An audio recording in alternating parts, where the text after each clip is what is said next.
Hello folks, welcome to another video on the channel. First of all, I'd like to say a massive thank you to each and every one of you. I've now surpassed 1,000 subscribers in about 6 months, so honestly that is just incredible. So thank you so much from both me and Colin, we really do appreciate it. All proceeds will go to dog biscuits and special treats. No, seriously, thank you very much. This video is all about the Rift S today. I've had this headset for nearly 10 months now. I can't believe how quick time's gone. And I thought I'd just do a bit of an update video of how I'm getting on with it. Now, I remember when I first got this headset, I was a bit dubious about the build quality. You know, the plastic, well, I don't know if you can hear that, it's not the best, it's not the most premium. And things like the fascia, if I just take this off, it's past its best. You know, don't you think, Colin? Yeah, it has.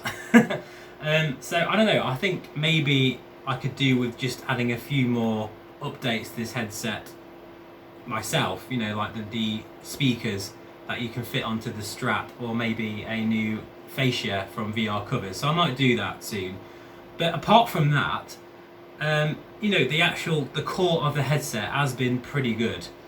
I often use it not just for flight simulation, but I use it for gaming with friends as well. So I like the room scale element to it, and the controllers have, you know, they sometimes get bashed on the wall and stuff, but they're looking pretty good really. There's no real marks on them or anything, even though they're not as well made as the CV1s. There's definitely been some cost cutting going on, but I suppose if you consider how much the headset is on the market, then that's kind of understandable. But they've kept with their 2-year warranty, which I really respect. And yeah, what I thought I could do is go for a bit of a flight in X-Plane. So I've just loaded that up now, and we can just have a bit of a talk about some of the bad points and the good points of the Rift S. So me and Colin are going to get kitted out now, and I'll see you in the sim in a moment.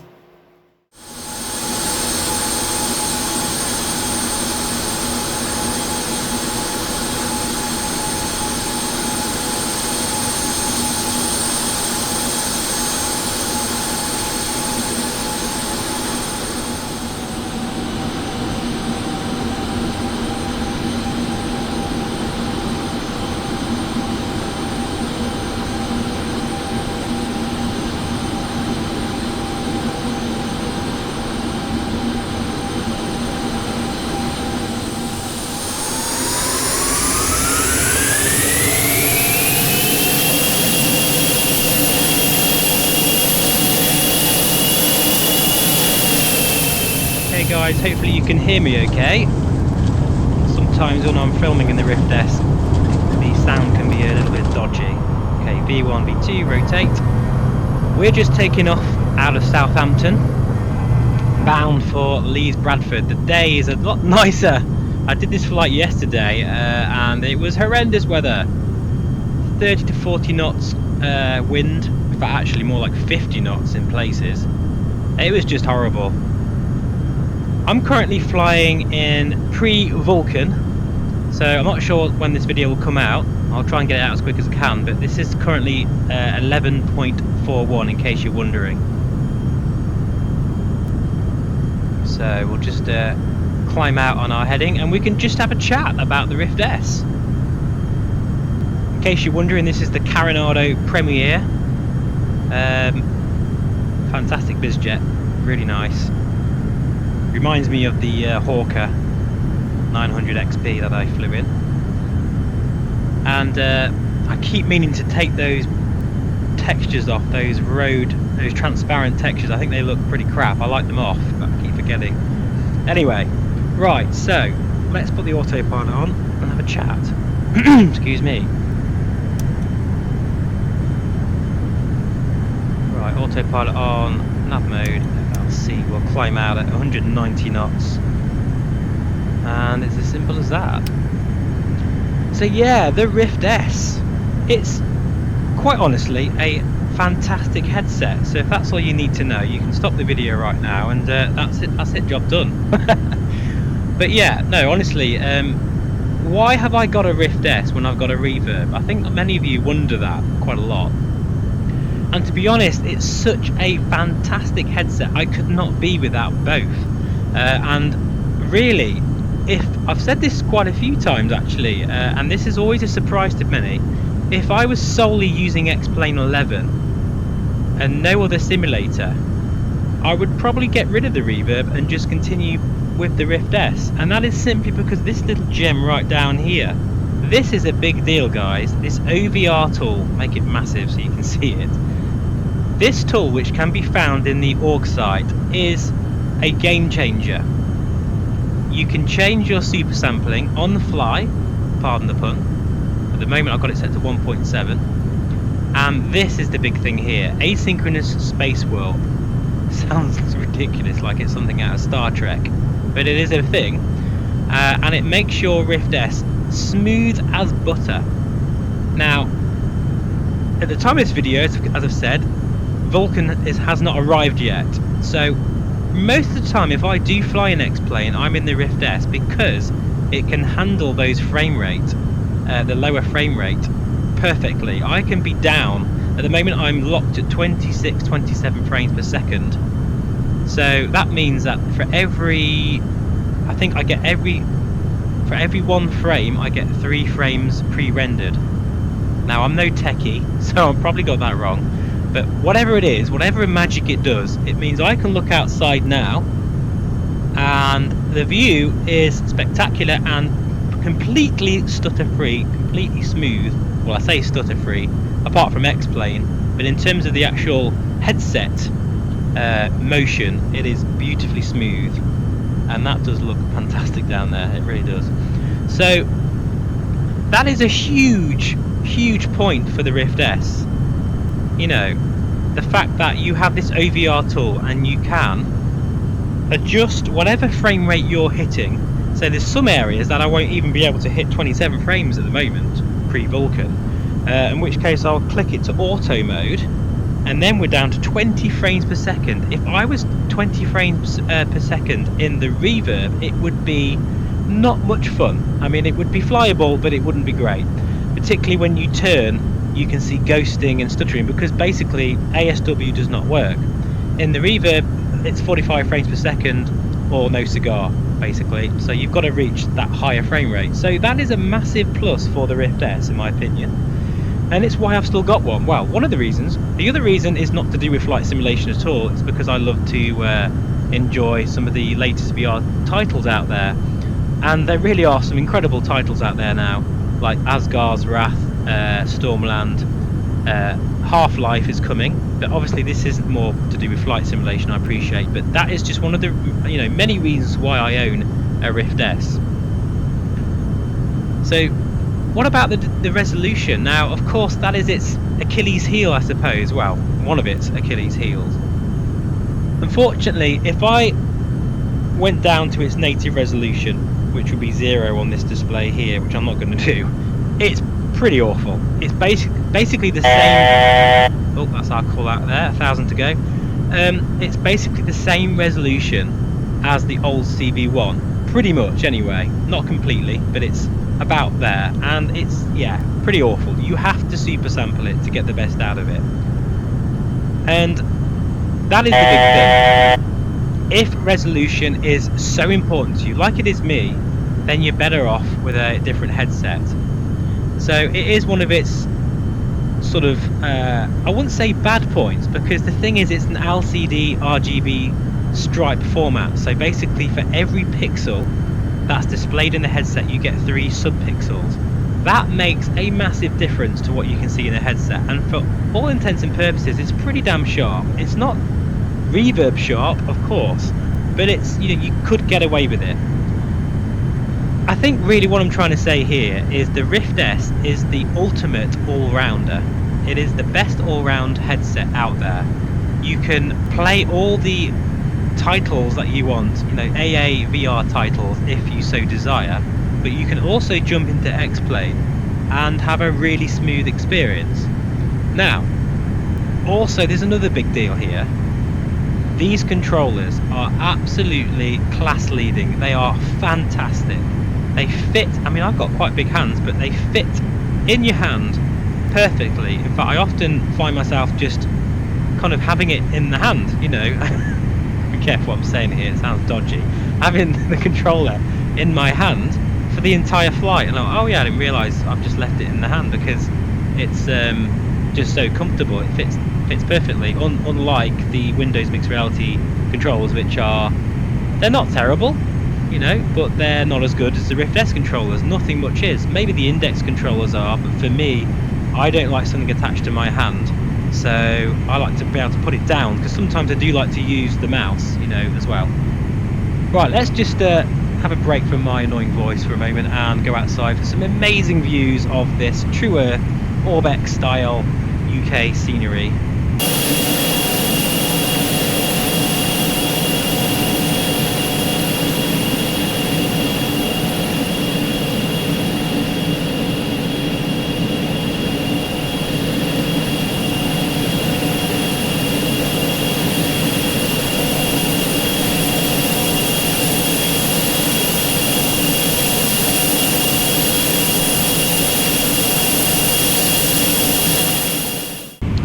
So I suppose another bad point about the headset is screen door effect. Now, if you've come straight from a CV1, you probably won't even notice it. And to be honest, I only notice it because I've got a different headset that is a 4K resolution. And after a while, I kind of forget about it. I'm only just starting to see it really because I'm talking about it now. But they are pixels. It's more of a pixely experience in general in the Rift S. Can see them. Smaller text, like say on the PFD here, you've got at the top there FMS, AP and Alt. I can see that, but like within that sort of text I can see little pixels, if that makes sense. You cannot see that in the Reverb at all. Is it a bad thing? Well, it's quite minor, to be honest, and your mileage may vary. You might be more susceptible to it than other people. I think anyone who is a hardcore VR enthusiast and has gone through the DK1 and the CV1, you'll jump into this and you'll be blown away by it. I think something is worth saying actually. The jump between the CV1, and when I say CV1 I mean the first Oculus Rift that was released. From going from that to this is a bigger jump than going from the Rift S to the Reverb. Okay, because it's all about that LCD panel, and that brings me back to another sort of negative about the headset. The black levels in this aren't that great at all. It's quite, I mean, you know, it's not brilliant if I'm honest. The blacks are more like a light grey, and for whatever reason the blacks in this headset are worse than they are in the Reverb. I don't know why, because they both have LCD panels. Whether it's because the Reverb has 2 panels instead of 1, I don't know. But if you like night flying and you love, say, horror games, I really don't think this headset's for you, honestly. And in fact, most LCD headsets probably aren't for you. You're probably better off going for the Samsung Odyssey, which is about 300 quid, and it's got an OLED panel and it's got a pretty decent resolution. I think that's, personally, of all the value headsets out there, that's probably the best value headset you can buy right now. But you know, 10 months later, this headset is still performing. In fact, actually it's performing better than it did when I first got it. I remember when Oculus had some problems with the static display. I don't know if any of you guys remember that who have Rift S's from, you know, when they was first released. But they had a bit of a static issue. You know, you'd be flying along and suddenly boom, be a static flash in the headset, which was pretty disconcerting. And I actually thought, I was quite worried for Oculus. I thought that would be a hardware issue. I thought it'd be a problem, quite a big problem for them, but they managed to solve it in software.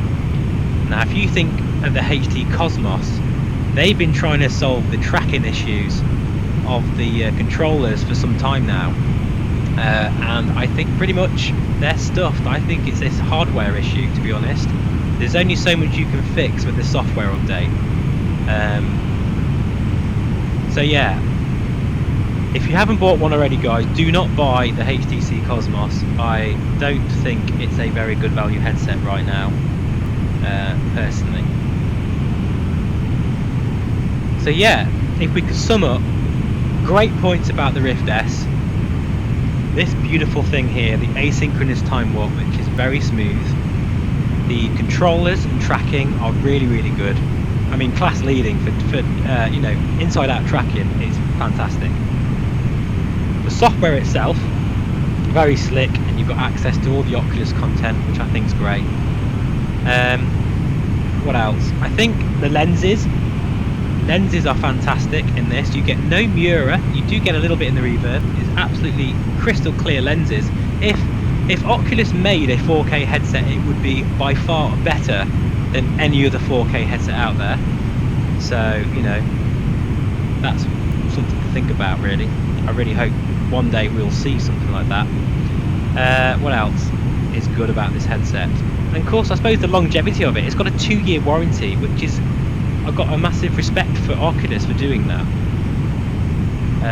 2 years, that's a big deal, really. And this headset, it feels like it could go, even, you know, with the shady the build quality of the headset, I think it still stands up pretty well. Bad points, as I've mentioned before, I think the lack of audio is the big deal here. And the low resolution, you need to super sample this headset.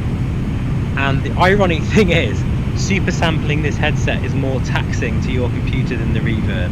It really is. Even at 1.7, I'm probably just hitting about 27 frames per second. If I was in the Reverb right now at native resolution, I'll be hitting about 40 frames per second. So there you are, guys. If I've missed anything out, please leave a comment, and I'll answer it the best I can. I'm no technical guru with this kind of thing. I've never, you know, never claimed to be. This is just how I find it, having had the headset for 10 months. It really is standing the test of time. And am I keeping it? Am I going to sell it? No, definitely not. I've said this a few times now. Unless Oculus release another headset, I will be keeping the Rift S. I find the Rift S and the Reverb complement each other perfectly for what I do in VR. And I think, you know, as I've said before, the Reverb and the Oculus Rift is the same price as one Valve Index. So for me, that is a better value deal.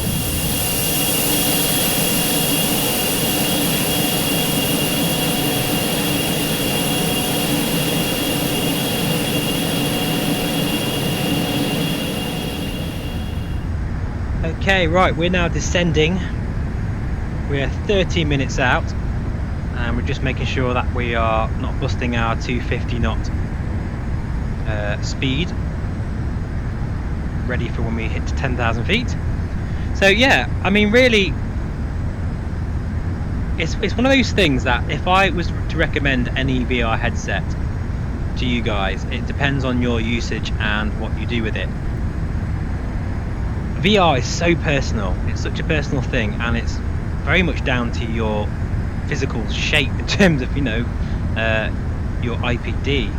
That makes a big deal. In fact, actually, I suppose that is another negative I haven't thought about, and I overlook this foolishly, because basically my IPD is, I'm quite lucky really, it's 65, but this doesn't have a manual IPD adjustment like many headsets in 2019 anyway, which is annoying. I can understand it from the Oculus point, because they've got one display. From the Reverb point of view, I think that's just laziness, because they could have quite easily implemented a manual IPD adjustment, since they've got 2 displays for each eye. So that is a big bearing, and I think a lot of people have been falling foul of that. You know, they'll get a Reverb or a Rift S and like, actually this is a horrible experience, it's all blurry. Well, it's probably because your IPD is either on the really high end or low end. But honestly, would I recommend the Rift S for flight simulation? Of course I would. If you haven't got the most powerful computer out there, bearing in mind I am flying in pre-Vulkan, then maybe the Rift S, you know, you won't go wrong at all. You won't be disappointed with it. The ultimate is the Reverb, which I'm going to do a review on that soon actually. Now I've had it well over 6 months, I just want to have a chat about sort of how it's been over long-term use. But as I say, I think it says a lot, considering I do have a Reverb, that I've still got a Rift S in my fleet of gadgets. It's because it's a really, really good headset. For all of its bad points, it has 2 good points, I guess. And it's just, it works, it plain works. And I think with all the updates that Oculus have been given, they've really been invested into making sure that this headset works flawlessly, and it really does. I like also how you can bypass Steam VR with X-Plane. You get a bit more frame rate because you're not running Windows Mixed Reality Portal and Steam VR. And when you're recording as well, it's a nightmare. So, just looking out here to see where we are, I think we're just about to go past Derbyshire and Lady Bower. And there, I don't know if you can see that on the screen, guys, but that's the Lady Bower Dams. This is one very, very cool feature about X-Plane and Orbex, because this is a payware version of the UK. You get all of the landmarks. I am amazed at the level of detail and the lengths that Orbex have gone to deliver so many points of interest. They are literally thousands upon thousands of them. I live in the UK. I've got a pretty decent knowledge of the UK, and every time I've gone to check out a landmark, oh, it's there. It is there. You won't get that in the new Microsoft Flight Sim. So just bear that in mind, guys. I've said this before in another video, that in terms of, depending on where you're flying, I love flying in the UK mainly. I do love to do tours as well. I'm waiting for Vulcan so I can begin my Washington tour. So in fact I haven't really been using X-Plane much at all because I am waiting for Vulcan like everybody else. But that's Leeds down there, and well, the load factor is limiting my objects to keep my frame rate at a 27 frames, but you can see plenty of points of interest there. But anyway, I digress, as I often do. But yeah, again, here we go. Look at that. That is a fantastic view out there. By anyone's standards, in 2020, that ain't a half bad view. And I have flown over the Lady Bower Dams before in a Cherokee, in real life. Imagining I'm a dam buster pilot. I might stick a little photo of it here. Very, very cool. That was an amazing experience, and I tell you what, it looks exactly the same. It really does. And in the Rift S, it's fantastic. It really is. It's a brilliant headset. I think if you can only afford one headset and you are a massive VR fan and you like to do different types of things in VR, it's the Rift S, guys. I really do feel that you're going to get looked after with that 2-year warranty, and the software keeps everything nice and smooth. So that may come as a surprise to some of you guys, because I 90% of my flying is in the Reverb, of course, because it's just for flight simulation. It's absolutely incredible. But that doesn't mean the Rift S is any less of a headset. And sometimes when I'm in a sim like X-Plane, which demands more resources, and I'm doing some VFR flying, and it's all about that motion, I think I would pick the Rift S over the Reverb. Pre-Vulcan, that is. That is pre-Vulcan. Things may change if we get a bit more performance out of this sim, which I'm hoping for. But top marks to Oculus, really. I was very unsure, like a lot of people, when this headset was released. It wasn't what we wanted, but they needed to make some money, which is understandable, and bring VR into the masses. And of course the what's that other headset called, the Quest. Now a lot of people have been using the Quest with the link cable. I can't comment on that. I don't have a Quest. I'm not remotely interested in the Quest at all, really. I'm all about PC VR, which is a bit of a niche, but I think the Quest is doing a great job for VR. We need the Quest in order to keep VR at a point where it may break the mainstream market. But guys, honestly, these controllers, they are the dogs, proverbials. Sorry Colin if you're listening. And we are very low on fuel. It's a good job we're landing. Right, so ignition's on, fuel pumps can come on, we're gonna go for a landing at Leeds Bradford.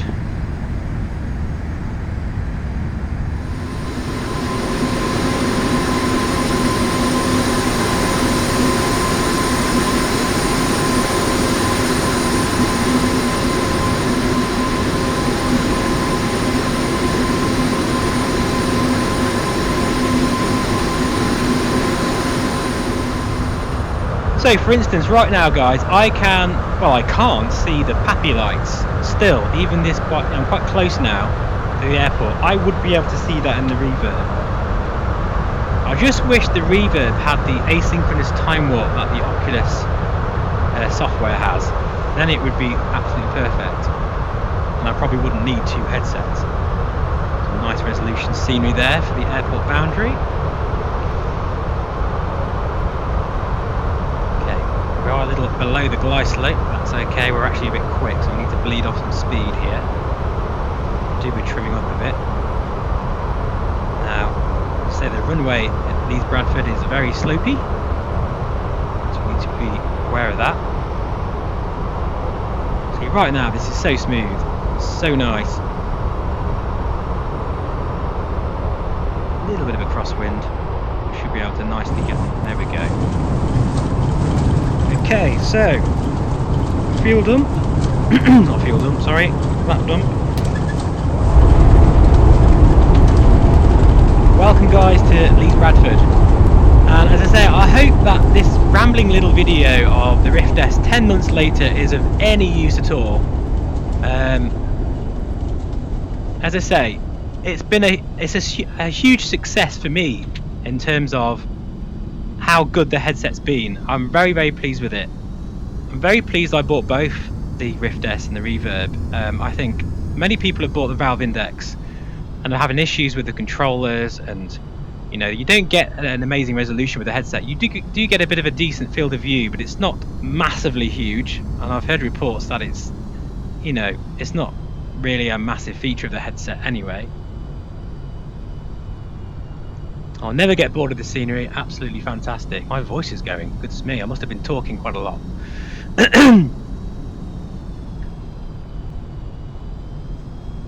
So, if you are still watching and you haven't got fed up of my voice yet, which is amazing, that pretty much wraps up my impressions of the Rift S 10 months later.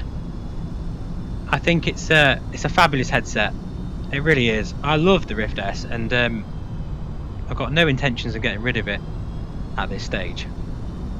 Take care guys, and I'll see you again on the next one. And once again, thank you so much for all your support. Cannot believe I've hit 1,000 subscribers, so that's just amazing, and I'm very, very shocked by that really. So thank you, and as I say, I'll see you soon. Take care.